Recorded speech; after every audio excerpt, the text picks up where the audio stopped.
polícia até agora não tem nenhuma informação confirmada sobre o que aconteceu com o jornalista. Conhecida como Pedra do Sal. Está desaparecido há 48 horas o repórter Tim Lopes. Começou o trabalho no início da semana passada. Tim Lopes foi um repórter investigativo que revolucionou o jornalismo brasileiro com matérias inovadoras, sendo considerado pelos companheiros de profissão como um dos mais corajosos e audaciosos repórteres investigativos em atividade na época. O repórter Tim Lopes, disfarçado de ambulante, acompanha o assalto bem de pertinho. Ele teve a sua vida ceifada por criminosos na favela da Vila Cruzeiro, no Rio de Janeiro, enquanto realizava uma reportagem sobre o abuso de menores e tráfico de drogas em um baile funk. Como é que aqueles moradores, mais de 10 mil pessoas, convivem ou são reféns de 300, 400 soldados? Há 20 anos que eu trabalho com reportagem investigativa. Passa na sua cabeça, você está trabalhando. Eu só tremo depois.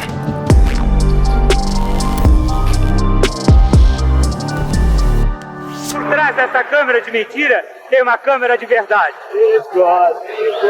Tim Lopes nasceu em 18 de novembro de 1950, com o nome de Arcanjo Antonino Lopes do Nascimento, na cidade de Pelotas, no Rio Grande do Sul. Ele era o quarto filho de uma família de 12. Quando tinha 8 anos, seus pais se mudaram para o Rio de Janeiro, onde viviam em circunstâncias muito humildes na favela da Mangueira, numa casa de apenas 3 cômodos. Tim cresceu em meio à comunidade carente, participando ativamente de movimentos culturais, esportivos e até de escolas de samba. Ele cursou jornalismo na Faculdade Hélio Alonso, no Rio de Janeiro, e o seu primeiro trabalho foi na revista Domingo Ilustrada.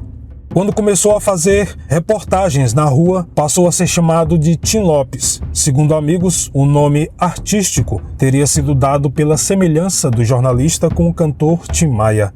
Uma de suas primeiras reportagens foi publicada na década de 70, no jornal alternativo O Repórter. A matéria relatava as precárias condições de trabalho dos operários na construção do metrô do Rio de Janeiro. Para produzir essa matéria, Tim trabalhou como peão na própria obra. Ele vivia com sua esposa Alessandra Wagner e seu filho Diogo, e Tim também tinha um filho chamado Bruno, de um casamento anterior, com quem mantinha um bom relacionamento. Embora ele fosse gaúcho, tinha o estereótipo de um legítimo carioca, sempre sorrindo, bem-humorado, com uma disposição amigável e conhecedor de todos os cantos do Rio de Janeiro. Ele se sentia à vontade saindo com moradores ricos do Leblon ou com pessoas que moravam em áreas pobres da cidade ou na rua. Os colegas de jornalismo de Tim Lopes o descreveram como um repórter do tipo da velha escola, que recolhia suas histórias pesquisando na rua, ao invés de ficar sentado em um escritório com ar-condicionado navegando na internet em busca de ideias. Ele também trabalhou na sucursal do Rio de Janeiro da Folha de São Paulo, nos jornais O Dia,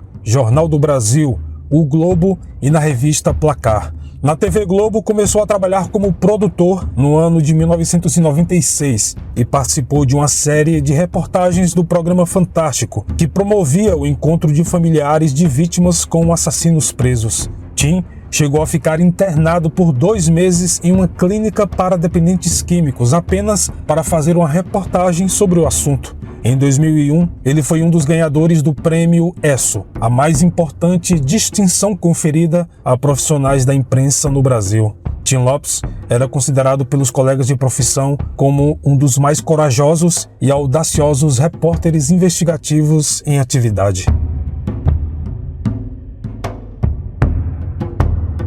Na madrugada do dia 2 de junho de 2002, Tim Lopes foi morto enquanto realizava uma reportagem sobre o abuso de menores e tráfico de drogas em um baile funk na favela da Vila Cruzeiro, no bairro da Penha, no Rio de Janeiro. O repórter foi sequestrado, torturado, julgado e executado por traficantes liderados por Elias Pereira da Silva, conhecido como Elias Maluco. O crime chocou a população e foi encarado como um cerceamento à liberdade de imprensa. Tim Lopes estava fazendo uma reportagem na comunidade depois de receber denúncias de moradores da região de que suas filhas estavam sendo obrigadas por traficantes a participarem dos bailes funks.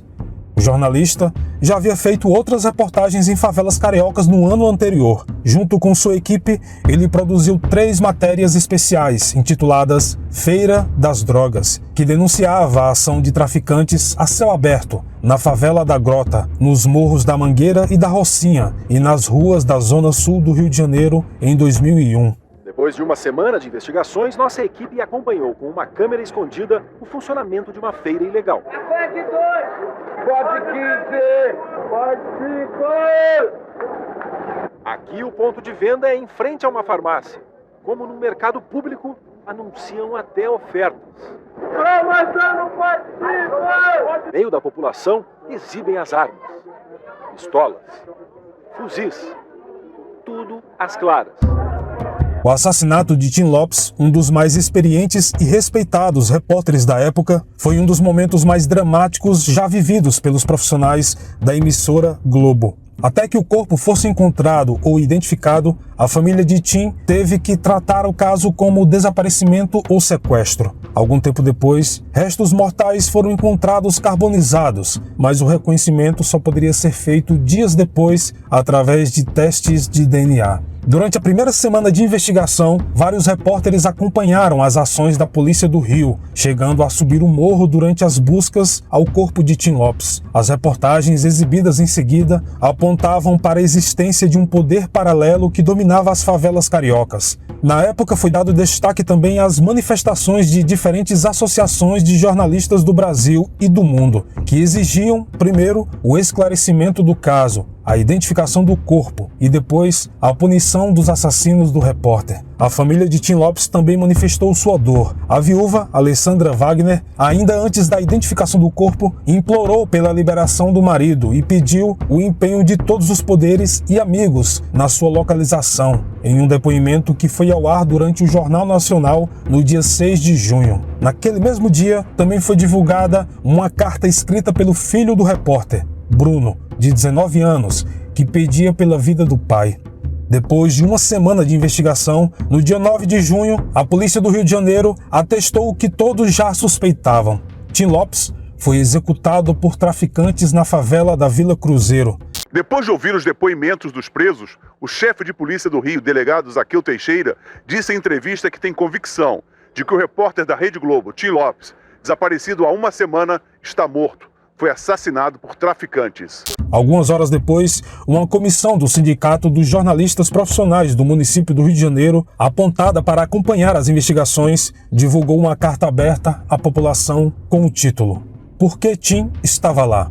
A carta dizia: "Nós, jornalistas do Rio de Janeiro, estarrecidos com o que fizeram com Tim Lopes, julgamos conveniente trazer à sociedade brasileira o seguinte esclarecimento. Nos últimos dias, muitos de nós ouvimos nas ruas e até mesmo de fontes comentários de que Tim teria sido irresponsável por estar numa favela dominada pelo tráfico nas condições em que estava, ou mesmo que ele teria sido levado a isso por seus chefes. A essas pessoas que talvez desconheçam a rotina de nosso trabalho, lembramos que a realidade do tráfico de drogas nos morros só é conhecida de todos e muitas vezes inclusive da polícia, porque jornalistas vão lá para contar. Ao longo de sua carreira, Tim Lopes fez isso mais de uma centena de vezes. Em muitas delas, como na que resultou em sua morte, foi convocado pelos próprios moradores das favelas, onde a imensa maioria é de gente honesta e trabalhadora. Pedimos ainda que a morte de Tim não seja pretexto para mais uma onda oportunista de declarações e manifestações,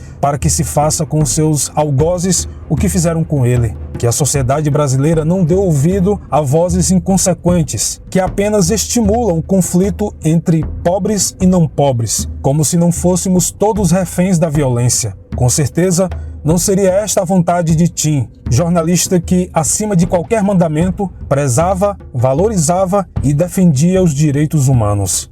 Policiais civis subiram o conjunto do Alemão hoje de manhã em meio ao foguetório dos bandidos, um código de alerta usado pelos traficantes para avisar sobre a chegada da polícia.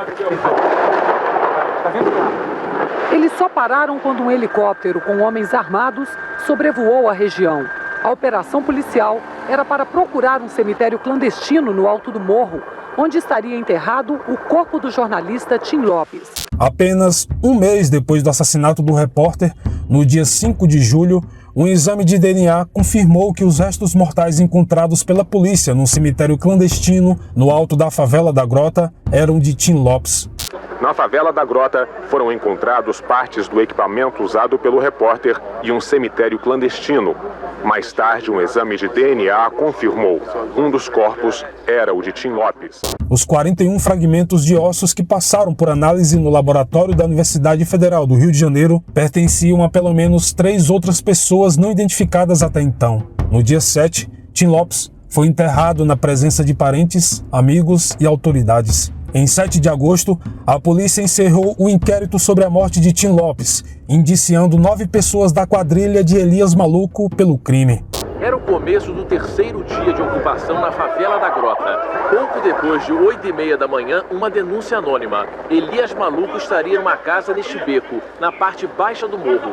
Os traficantes foram acusados de homicídio qualificado, formação de quadrilha e ocultação de cadáver. Dos 9, 5 já estavam presos naquele momento, mas Elias Maluco se encontrava em liberdade. No inquérito, o inspetor da 22ª DP afirmava que Tim Lopes, no afã de efetuar melhores imagens dos traficantes, se colocou muito perto do perigo, não vislumbrando a diferença da emoção para a razão, fato que ocasionou a sua detenção e morte. A declaração foi criticada pelos profissionais do meio e a Rede Globo fez questão de esclarecer que Tim Lopes, como repórter investigativo, evitava aparecer no vídeo, não podendo, portanto, ser reconhecido pelo público. A emissora também ressaltou ser um absurdo colocar em dúvida os reais propósitos do jornalista, afirmando ainda que mais grave era a tentativa de imputar ao repórter a culpa pelo seu próprio assassinato. A reportagem sobre a conclusão do inquérito repercutiu rapidamente nos diferentes setores da sociedade. Logo depois de assistir à matéria, a governadora da época, Benedita da Silva, suspendeu o inspetor e exonerou seu superior. Nos 3 meses seguintes, todo o Brasil acompanhou a caçada ao traficante Elias Maluco, liderada pela cúpula da segurança do Rio de Janeiro. Deixa eu falar, vai lá. Peraí, Elias Maluco foi preso. Entra aí. A notícia da prisão do traficante depois de uma operação policial na favela da Grota foi dada no dia 19 de setembro. Boa noite. Sem que nenhum tiro fosse disparado, a polícia do Rio prendeu hoje o traficante Elias Maluco, 109 dias depois do assassinato do repórter Tim Lopes. A polícia chegou ao esconderijo do bandido após uma denúncia anônima.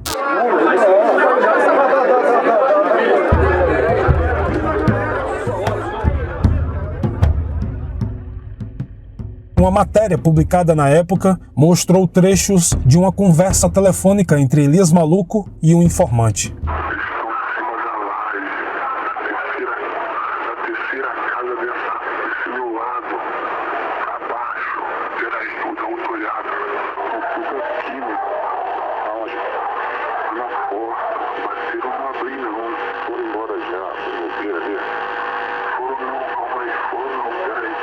A prisão dos assassinos de Tim Lopes, com a persistência que todo o Brasil exigiu, não era reivindicar um privilégio. Todo assassinato tem que ser punido, mas a persistência foi também o reconhecimento de que quando se mata um jornalista, o que se pretende é calar toda uma sociedade. Só tremo depois é que eu fico assustado, mas antes é de uma frieza absoluta. Tu vai atrás de uma notícia e buscando a notícia da melhor forma possível. Todos os envolvidos na morte de Tim Lopes foram condenados em 2005. Elias Maluco recebeu uma sentença de 28 anos e 6 meses de prisão. Eliseu Felício de Souza, o Zeu, Reinaldo Amaral de Jesus, KD, Fernando Satiro da Silva, o Frei, Cláudio Orlando do Nascimento, o Ratinho, e Claudino dos Santos Coelho, o Xuxa, foram condenados a 23 anos e 6 meses cada. Ângelo Ferreira da Silva, o primo, recebeu uma pena menor, de 15 anos. O crime foi considerado hediondo e a legislação não admitia progressão de pena em casos como esse. No entanto, em 2006, o Supremo Tribunal Federal julgou inconstitucional a proibição do benefício. Com isso, em maio do ano seguinte, um dos assassinos, Eliseu de Souza, o Zeu, conseguiu passar para o regime semiaberto e, ao conseguir da justiça o direito de visitar a família, fugiu da cadeia. Da mesma forma, em 7 de fevereiro de 2010, Ângelo Ferreiro da Silva também fugiu da penitenciária onde estava preso. Ele saiu supostamente para trabalhar durante o dia, mas não voltou. Em 20 de agosto, após a divulgação do cartaz do Disque Denúncia oferecendo recompensa por informações sobre sua localização, o criminoso se entregou à polícia. O paradeiro de Zeu, no entanto, continuava desconhecido quando, em 8 de agosto de 2010, o Fantástico exibiu uma reportagem impactante que mostrava o bandido circulando livremente pelo conjunto de favelas do Complexo do Alemão. Ele carregava um fuzil e tinha uma pistola na cintura. À luz do dia, comandava livremente diversos pontos de venda de drogas. Mas, no dia 28 de novembro, quando a polícia militar, com o apoio das Forças Armadas, ocupou os complexos do Alemão e da Penha, Zeu foi capturado. Com sua prisão, todos os assassinos de Tim Lopes estavam novamente na prisão. Por uma ironia do destino, a cobertura da TV Globo da ocupação e implantação da unidade de polícia pacificadora nas favelas do Rio contou com a participação de Bruno Quintela, filho de Tim Lopes. Em 18 de dezembro de 2010, 8 anos e meio após a morte de Tim, a comunidade onde o jornalista foi morto pôde realizar com segurança e liberdade uma missa em sua memória.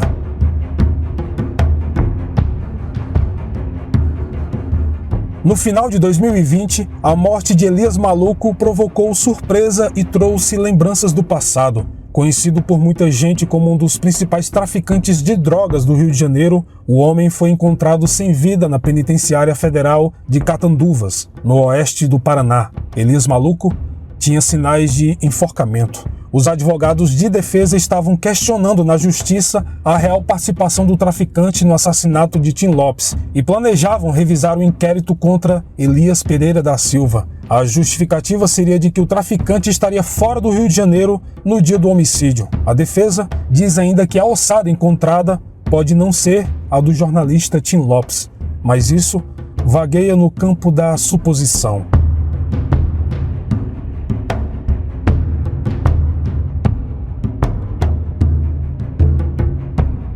Vale lembrar que, em 2014, um documentário intitulado Tim Lopes, Histórias de Arcanjo foi lançado, onde conta a vida e obra do jornalista.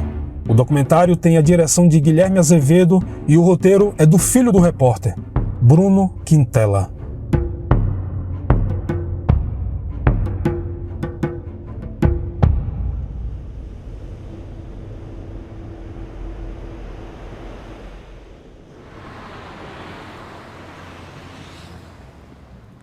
Aquelas perguntas do jornalista, né? Como, quando, aonde, por quê? Não sei se o Tim Lopes era um lugar, era uma época, se era uma pessoa, uma causa, uma razão, uma justificativa. Para mim, ele é isso tudo, porque eu sou filho.